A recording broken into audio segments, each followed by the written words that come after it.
Hello everybody, and welcome to a Kings of War tournament wrap-up. I'm Visually Riley, and today we will be running through my thoughts on Cascade Clash now that the event is over.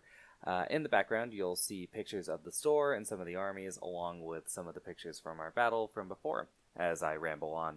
Now, as far as my army went, it was okay. I definitely could have created something better, but my thought with this ogre army was that I was trying to get away from what I've seen personally in the area here, which is a lot of siege breakers, a lot of hell on wheels, things like that. And so I decided a lot of shooters, obviously.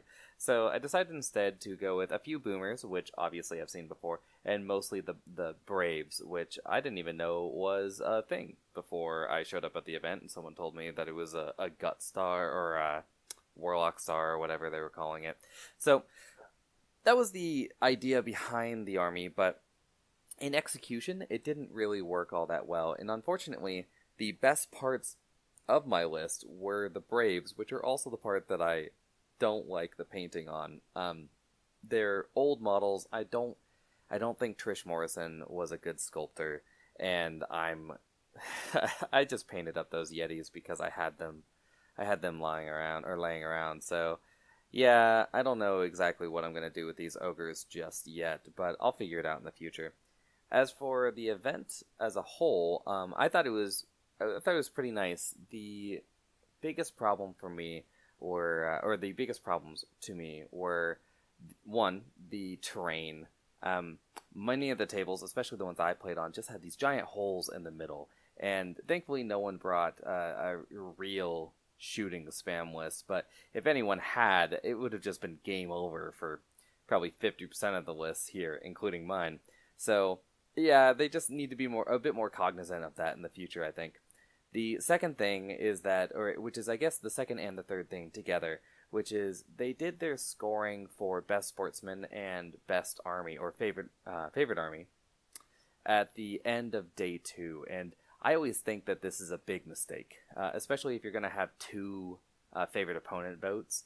You should really have one at the end of day 1 and really one at the end of day 2, because I think that if we looked at the results, the vast majority of those are going to be both the opponents who played day 2 because of frequency bias, right? Like, I know I voted for my last two opponents as my two favorite opponents, my day 2 opponents, Tony and Aiden.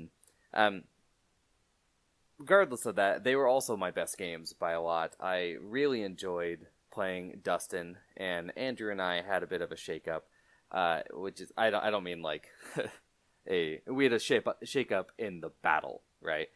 Which was a little hard. Hey, a picture of the display board, which you otherwise never get to see.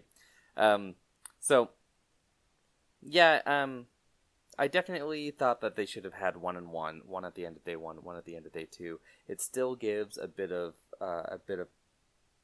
a boost to your day 2 opponents, but it gives it to everyone, so it's better than nothing. In my opinion, I don't like having sportsmanship in events at all. I don't think sportsmanship should be something that you're scored on. I think it's something that you should expect from your players, so I believe in a red card system.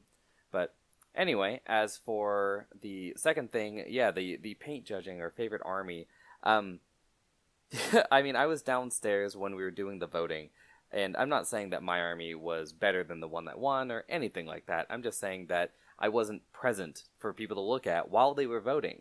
So if you're gonna have favorite army, right, and it's not just a paint metric by a judge, and you're gonna have people vote on it, then have it when the armies are set up for paint judging, i.e. generally lunch day 1. So yeah, if you're not going to do that, then just don't do it. And this was not a bad thing by the tournament organizer. I think that, I brought these points up to him after the event, and he was like, yeah, that makes a lot of sense. So I'm not trying to,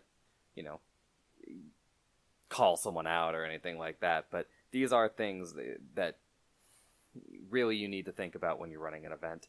Or you really need to act on, I guess. Not think about, act on when you're running an event. So I would have liked to see those. Other than that, I thought it was great. The venue was okay. I had a good time. The lighting was pretty bad, and apparently the Oregon liquor board is a bunch of psychopaths. So So we couldn't have water bottles there. So whatever, not my favorite. But it was spacious. They loaned us all this terrain. No one brought any. Well, I think Dustin brought some, which is that one Chaos Dwarf or I'm sorry, Abyssal Dwarf table I played on game 2. But other than that, it was all supplied for us. There was plenty of parking, plenty of space. I never felt, crowded. There weren't a bunch of people, a bunch of hover rounds, constantly asking about the game. There were a few people that were interested, which is fine, right? I just don't want, essentially a school trip coming over and asking about every game every day. So that was great. I had speaking off tournament, I stayed in an Airbnb while I was in Portland with my girlfriend, and it was fantastic. I would definitely stay there again. I can't exactly remember where it was, as I'm not the one that booked it, but it was excellent. We both agreed. Good time. Portland is a fun city to hang out in. Unfortunately, again, I was sick this event, so I spent most of the time not at the tournament, in bed, or getting food to wolf down more cough medicine. So yeah, not the best for me, but the city as a whole was great. It was really nice to see some of the guys from the West Coast, right, like Jeremy Duval, come up, Rashad, and compete in the Pacific Northwest. We're not the best at traveling, so it was really nice to see them step up and come to one of our events. I hope that they do it in the future, and I can't wait to get down to one of the California events myself. So, yeah, I think that about wraps it up. My next project will not be ogres, I don't think. I do have a Hell on Wheels list that I think would work a bit better than this, but unfortunately, like I said, it uses the Brave models, which I'm not really a fan of. So I'm not sure exactly what the future holds, but thank you so much for watching my videos, and thank you to my 5 great opponents and the excellent TO and everyone else that was at Cascade Clash. You really made me feel like this was an event that wasn't a waste of my time, and I mean that in the sincerest sense. So thank you again. Good luck and good night.